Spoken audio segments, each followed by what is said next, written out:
Hey everybody, welcome back. So this is more of a shop update more than anything else. Nothing really specific.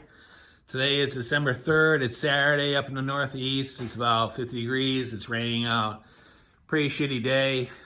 So we're just out in the garage doing some odds and ends. But what we're working on right now is we're working on my brother's 1200 Skidoo.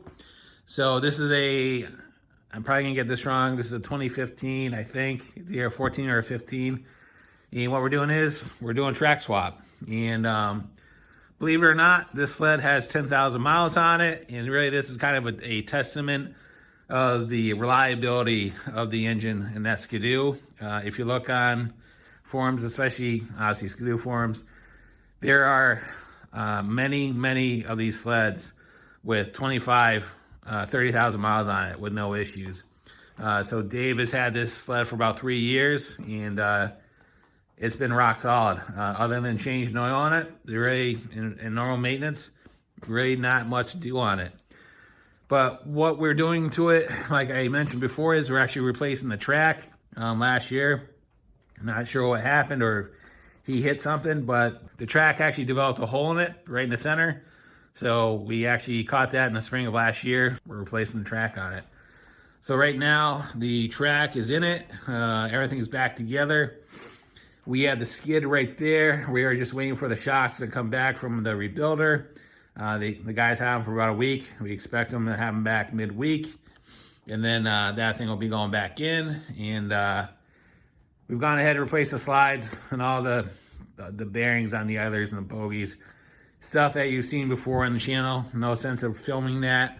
And as far as documenting what we did on the Skidoo, we just decided just to kind of get to it and get it done. Because honestly, we don't do a lot of Skidoo stuff here. We're kind of mainly Polaris stuff.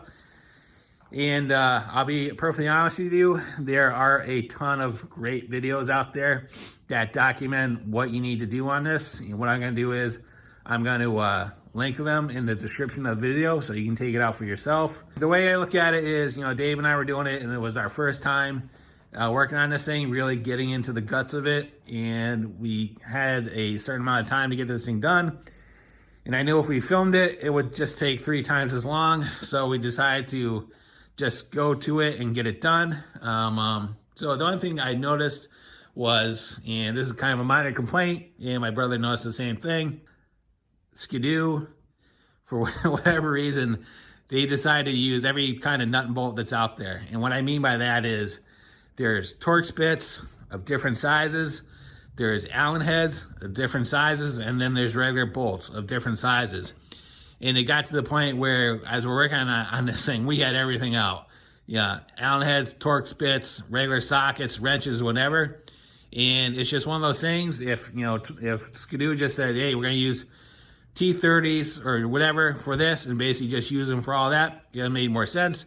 But some are Torx, some are Allens, and they're different Allens. Some are 5s, some are 6s, and then you have 10s and whatever. So if you do get into one of these projects, just make sure that you have good Torx bits and good Allen head drivers, because you definitely need them. You really can't do the job without it.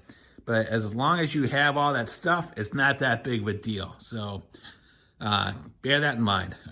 As far as the chain case on the side, because it's reverse, it's very similar to a Polaris reverse chain case from like a wedge, and where the arm or the fork is actually on the top of the chain case versus the on the bottom of a Polaris. So if you've ever looked at that, it's very similar to that. So if you're familiar with that, you'll be fine with it. So yeah, the Skidoo should be out of here within a week. So as far as the big project list board, we're actually going through it pretty quick. Got a lot of stuff on the C3 done. The Axis is done. And then got the 32s on the Colorado. Just got those installed this past weekend. So we're making good progress on that. And the last update is actually, it's not here. So if you look for last, I don't know, 3 or 4 videos that I had out there as far as snowmobiling stuff, Project Gift Back. So we are happy to say that project gift back, which used to be right there, is gone. It's been sold. And for those of you that are not familiar what that project was, basically it was a sled that myself and Edges and Wedges decided to take on. We were going to go through it and rehab it, and basically we're going to sell it and then take all the proceeds and donate it to some clubs up in Vermont. The sled's gone, sold for full price, which was $2,000. Pretty good deal considering that sled had reverse on it and the condition that it was in. Had a lot of interest in it, and the sled ended up being sold Thursday night. So basically what that means is we had 4 clubs in Vermont that we targeted because we wanted to keep it somewhat small because we didn't know what we were going to get for interest in the whole thing. So we got 4 clubs that participated in it. And as a result, those clubs are getting $500 a piece. So they can use that for grooming costs, for signage, whatever they want to do. But hey, you know what? It's just a way of giving back to the clubs that duly need support out there, especially with rising costs and everything else. What we're gonna do is for next year, I think we're gonna continue the whole theme of it, and probably what we're gonna do is we're gonna target clubs in New Hampshire, and then probably the year after that we'll target clubs in Maine. So, but I think it's a good thing to do, kind of keep the momentum on. And moving forward, as far as the sled, we don't know what we're going to do. Might be a Polaris, might be a Cat, Skidoo, who knows. It all depends on what works out best financially. So, all right. If there's any thoughts, questions, concerns, go leave them in the comments box. You know what to do. And I'll talk to you later. See you. Bye.